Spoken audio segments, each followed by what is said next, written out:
Hi hello welcome to our channel. ఆస్తుల పరంగా చూస్తే మీరు ఊహించని రాష్ట్రాలు కోట్లలో కాదు వేల కోట్లలో సంపద కలిగి ఉన్నాయి. కానీ ఏమిటా రాష్ట్రాలు, ఎందుకు అవి అంత ధనికంగా మారాయి? మీ రాష్ట్రం ఆ టాప్ 10లో ఉందా? ఈ వీడియో చివరి వరకు చూడండి.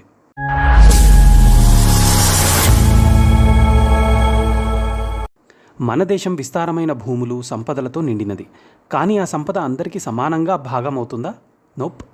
కొన్ని రాష్ట్రాలు దేశ ఆర్థిక వ్యవస్థ బ్యాక్బోన్గా మారిపోయాయి. ఎవరు ఊహించని రాష్ట్రాలు టుడే ఇండియాస్ రిచెస్ట్ లిస్ట్లో నిలిచాయి. మీ రాష్ట్రం కూడా ఈ టాప్ 10 లిస్ట్లో ఉందా? Let's find out. మీకు తెలుసా, మన దేశంలో ఉన్న 28 రాష్ట్రాల్లో కొన్ని మాత్రమే దేశ సంపదలో లయన్స్ షేర్ కలిగి ఉన్నాయి. ఇవి మాత్రమే భారతదేశాన్ని ఆర్థికంగా ముందుకు తీసుకెళ్తున్నాయి. కేవలం జనాభా కాదు, ఈ రాష్ట్రాల దగ్గర industries, IT, tourism, trade, agriculture అన్నిట్లోనూ బ్యాలెన్స్ ఉంది. First, Maharashtra, India's number 1 rich state. Mumbai దేశ ఆర్థిక రాజధాని. Stock markets, Bollywood, bank head quarters అన్నీ ఇక్కడే. మహీంద్రా, టాటా, రిలయన్స్ వంటి సంస్థలు ఇక్కడే చోటు చేసుకున్నాయి. Mumbai metropolitan region alone contributes massively to the GDP. Pune, Nashik, Nagpur వంటి నగరాలు కూడా ఎకానమీలో పెద్ద పాత్ర పోషిస్తున్నాయి. Financial services, film production, textile, pharma and automobile industries all combine to give Maharashtra an edge. Tamil Nadu, south India's most industrialized state. ఇది సౌత్ ఇండియాలో ఇండస్ట్రియల్ కింగ్ అనొచ్చు. తమిళనాడులోని చెన్నై దేశంలోని one of the biggest automobile hubs. Hyundai, Ford, BMW production units ఇక్కడే ఉన్నాయి. IT parks like టైడల్ park, pharma companies, textile industries in Tiruppur and Coimbatore add to the economic strength. అంతేకాదు, ఈ రాష్ట్రం top contributor to India's renewable energy with wind farms, education, health care and urban development are strong pillars. Gujarat అంటే కేవలం trade మాత్రమే కాదు, అది ఒక strategy కూడా. కాండ్లా, ముంద్రా పోర్ట్స్ వల్ల ఇంపోర్ట్ ఎక్స్పోర్ట్ చాలా వేగంగా జరుగుతుంది. సూరత్ ప్రపంచంలోని బహుమతులుగా ఇచ్చే మెజారిటీ డైమండ్స్ పాలిషింగ్ అవుతాయి ఇక్కడే. Ahmedabad textile centre, industrial corridors, Dholera smart city, gift city వంటి మెగా ప్రాజెక్ట్స్ వల్ల ఫ్యూచర్ ఎకానమీ ఫౌండేషన్ ఘనంగా ఉంది. Chemical, pharma, ceramics industries flourish అవుతున్నాయి. ఇది ప్రధాని మోదీ గారి సొంత రాష్ట్రం కావడం వల్ల పాలసీ లెవెల్ సపోర్ట్ కూడా ఎక్కువగా కనిపిస్తుంది. కర్ణాటక అంటే మైసూర్ పాక్ కంటే ముందుగా గుర్తుకు వచ్చే పేరు బెంగళూరు, ఇండియా సిలికాన్ వ్యాలీ. బెంగళూరులో Infosys, Wipro, Google, IBM, TCS వంటి టెక్ జాయింట్స్ తమ బేస్ను పెట్టుకున్నారు. HAL, ఇస్రో వంటి ఏరోస్పేస్ ఇన్స్టిట్యూషన్స్, IISc, IIMB వంటి ప్రెస్టీజియస్ ఇన్స్టిట్యూట్స్ కూడా ఇక్కడే ఉన్నాయి. మైసూర్, మంగళూరు, హుబ్లీ లాంటి నగరాలు కూడా ఇండస్ట్రియల్ అండ్ టూరిజం సెక్టార్లలో గ్రో అవుతున్నాయి. IT, biotech, startups and even coffee production Karnataka అన్నిట్లో స్ట్రాంగ్ ప్లేయర్. ఉత్తరప్రదేశ్ భారతదేశంలోనే జనాభాలో ఎక్కువ రాష్ట్రం అయినప్పటికీ ఇప్పుడు ఎకానమీలోనూ ముందుకొస్తుంది. సుగంధ ధాన్యాలు, చక్కెర మిల్లులు, టెక్స్టైల్ ఇండస్ట్రీస్, హ్యాండీక్రాఫ్ట్స్ ఈ రాష్ట్రంలో ఎక్కువగా ఉన్నాయి.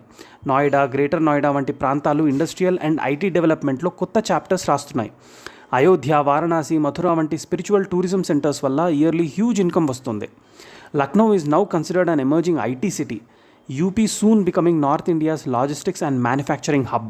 పశ్చిమ బెంగాల్ బ్రిటిష్ ఎరా నుండి ఈ రాష్ట్రం ట్రేడింగ్లో యాక్టివ్గా ఉంది. కోల్కతా ఈస్టర్న్ ఇండియాలోని commercial and cultural capital. Tea exports, jute mills, Haldia port, Durgapur industrial zone వల్ల ఎకానమీ బలంగా ఉంది. Tourism, fisheries, inland water transport కూడా స్లోలీ గ్రో అవుతున్నాయి. కల్చరల్ టూరిజం, ఎకో టూరిజం ఇక్కడ హ్యూజ్ పొటెన్షియల్ ఉంది. రాజస్థాన్ అంటే డెజర్ట్ మాత్రమే కాదు, ఇది India's mineral power house. Lime stone, gypsum, marble, zinc ఇవన్నీ అత్యధికంగా ఇక్కడే ఉన్నాయి. Jaipur jewellery and handicrafts hub. Udaipur white marble city, solar parks, wind forms వల్ల రెన్యూబుల్ ఎనర్జీ ప్రొడక్షన్లో ఈ రాష్ట్రం పయోనీర్గా ఉంది. ప్యాలెసెస్, ఫోర్ట్స్, డెజర్ట్ టూరిజం వల్ల స్టేట్స్ రెవెన్యూ చాలా పెరిగింది. ఆంధ్రప్రదేశ్ బైఫర్కేషన్ తర్వాత కూడా ఆంధ్రప్రదేశ్ ఎంతో వేగంగా అడ్జస్ట్ అయ్యింది. విశాఖపట్నం ఈస్టర్న్ నేవల్ కమాండ్ మరియు major IT hub. Tirupati spiritual క్యాపిటల్గా మాత్రమే కాదు, ఎలక్ట్రానిక్స్ ప్రొడక్షన్లోనూ వేగంగా గ్రో అవుతుంది. Amaravati future capital city planning underway. Agriculture, aquaculture, handlooms, pharma, SEZs, solar energy projects ఇవన్నీ ఆర్థికంగా స్టేట్కి బలాన్నిచ్చాయి.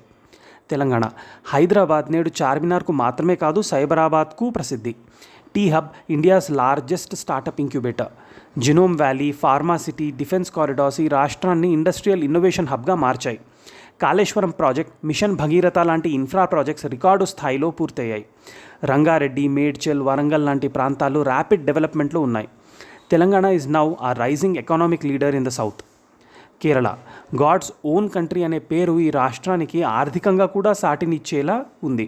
ఎన్ఆర్ఐస్ నుండి వచ్చే రెమిటెన్సెస్ వల్లే భారీ ఫారెన్ ఎక్స్చేంజ్ వస్తుంది. Tourism, Ayurveda, health sector, spices export, rubber plantations వంటి వాటితో ఎకానమీ బలంగా ఉంది. Highest literacy, strong public health care and female empowerment ఇవన్నీ హ్యూమన్ క్యాపిటల్ను ఎక్కువగా వాడుకునేలా చేస్తాయి.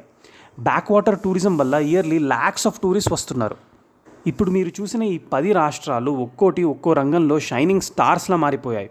ఎక్కడైనా డెవలప్మెంట్ జరగాలంటే right resources plus right leadership plus right vision, ఈ 3 ఉంటే ఏ రాష్ట్రమైనా, ఏ గ్రామమైనా, ఏ మనిషి అయినా ఎదగవచ్చు. మన దేశం అంటే ఒక ఢిల్లీ, ముంబైయే కాదు. మన దేశం అంటే చిన్న పట్టణాలు, విలేజ్ల్లో ఉన్న వేలాది మంది యువత, రైతులు, కార్మికులు, వీళ్ళే అసలైన ఎకానమీ బిల్డర్స్. ఈ టాప్ 10 రిచెస్ట్ స్టేట్స్ బిహైండ్ ఈ లక్షల మంది జనాల హార్డ్ వర్క్ ఉంది. దేశ అభివృద్ధిలో ఈ 10 రాష్ట్రాల పాత్ర అనన్యసాధారణం. ఇవన్నీ చూస్తే అర్థమవుతుంది. రాష్ట్రానికి ఏమున్నా అది సరిగ్గా ఉపయోగించుకుంటే గ్రోత్ కలుగుతుంది. ప్రతి రాష్ట్రానికి ఉన్న ప్రత్యేకత, వాళ్లకు ఉన్న రిసోర్సెస్, వాటినే అస్త్రంగా చేసుకుని వారే తమ ప్రాంతాన్ని అభివృద్ధి పదంలో నడిపిస్తున్నారు. State doesn't make the people rich, people make the state rich. మీరు ఒక ఆనెస్ట్ ఎంటర్ప్రెన్యూర్ అయితే, మీరు మంచి టీచర్ అయితే, లేదా ఐటీ ఎంప్లాయ్ అయినా మీరు ఎకానమీకి, దేశ అభివృద్ధికి భాగమే. మీరు ఒక స్టూడెంట్ అయితే మీ స్టడీ సీరియస్నెస్ ఫ్యూచర్ సొసైటీని షేప్ చేస్తుంది. మీరు ఒక స్మాల్ బిజినెస్ ఓనర్ అయితే మీ విజన్ సొసైటీకి జాబ్స్ ఇస్తుంది. ఇది జస్ట్ ఎకనామిక్ ఇన్ఫో కాదు, ఇది ఇన్స్పిరేషన్. మీ రాష్ట్రం మీ లిస్టులో ఉందా లేదా? ఉండాల్సిన స్టేట్స్లో ఒకటి అనిపిస్తుందా? కామెంట్లో మెన్షన్ చేయండి. ఇలాంటి నాలెడ్జబుల్ వీడియోస్ కోసం మా ఛానల్ను సబ్స్క్రైబ్ చేయండి. Thank you.